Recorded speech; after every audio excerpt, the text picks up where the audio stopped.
All right. All right. So, could you explain a little bit about what it means to specialize in 19th century British literature and disability studies?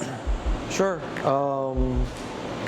First off, it's generally a long 19th century, so by that it means starting at maybe the last quarter of the 18th century and moving into the first part of the 20th century as well, at least up until the Great War, WW1.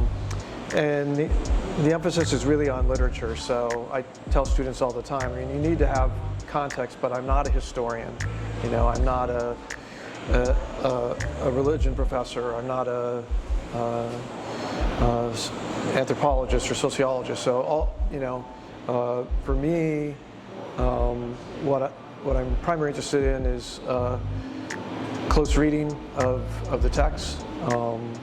Did you say you wanted some names, or am I remembering that? Yeah, like if you could name drop.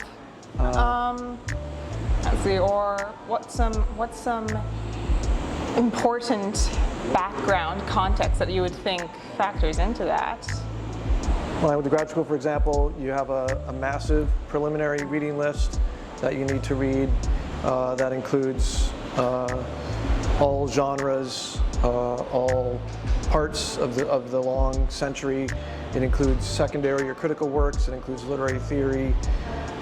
So that's the primary context, I guess, is that that's what I was trying to get at. You know, there's, for example, a literary theoretical approach called New Historicism, which you know, like I always say again, I'm not a historian, and if I try to do history, I'm not going to do it very well. So what I'm trained is in having a broad knowledge of who was writing in that time and what sorts of things they wrote, what they wrote about and why. And you know, like a lot of lists like that, it's continually updating as the canon expands to both recover writers who were more popularly acclaimed or critically acclaimed at the time, who have dropped out in the process of canon formation, recovering those voices and also paying attention to voices who never had that attention in the first place. What would you say your focus has been on in your research? So I started out as a Percy Shelley guy. I wrote my dissertation on him as a single author. So I was very much in romantic poetry as my first love and primary emphasis. However, going into the job market, I knew I wanted to be able to, there were very few jobs in just that area. So it was partly practical. I mean, I also love all of the century. My favorite writer right now is probably Oscar Wilde, who's at the other end of the century. But I purposely made sure that I was working in Victorian writers as well, so that when I went on the job market, I could market myself as either or both. And that was actually a really nice thing about coming to Mary Washington. Like a lot of places, they traditionally had a Romanicist and a Victorianist. And right as I got here, I was technically hired in the Victorianist position, but a couple years after that, the Romanicist left, and I talked the department into saying, all right, Foss, you can be a long 19th centuryist, and let's hire another one. So Professor Lorenzen, who's, you know, my partner in 19th century British crime, was the excellent hire that we came up with, and Eric and I share a number of courses. We don't share a lot of research interests. He's, you know, very much into Dickens and the Brontes, and, you know, I've got Shelley and Wilde and some in between. So we really complement each other really well, but I find it wonderful to be in a place where I can, you know, share that sort of love of the long 19th century with someone who, you know, we're technically equal partners in that part of the curriculum. You mentioned your dissertation being on Percy Shelley. How would you say that has affected your approach to the field, or like your mindset as you've progressed through these authors? Shelley's a writer who was very interested in social change, and that's something that a lot of the writers I've worked on are interested in.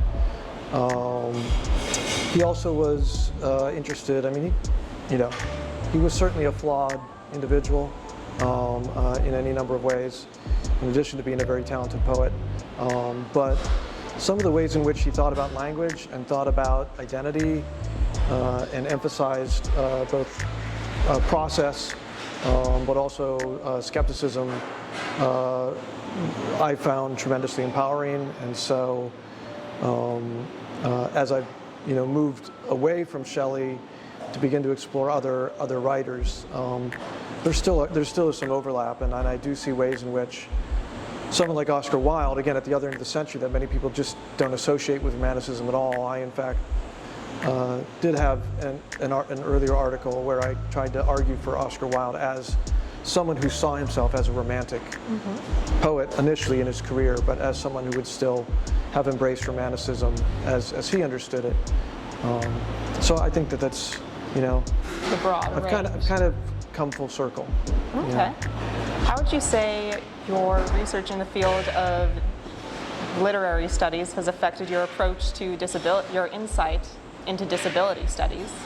Yeah, so a lot of my work is focused on either the relationship between the self and the other, or again on thinking about reform, whether it's gender, whether it's ethnicity and race, gender, sexuality, and so disability studies is very much an interdisciplinary and in its best form an intersectional emphasis. And so I think a lot of the connections that I had sought to make in my 19th century British scholarship proper very much carry over into an emphasis on disability, precisely because of the intersectional aspect of disability studies.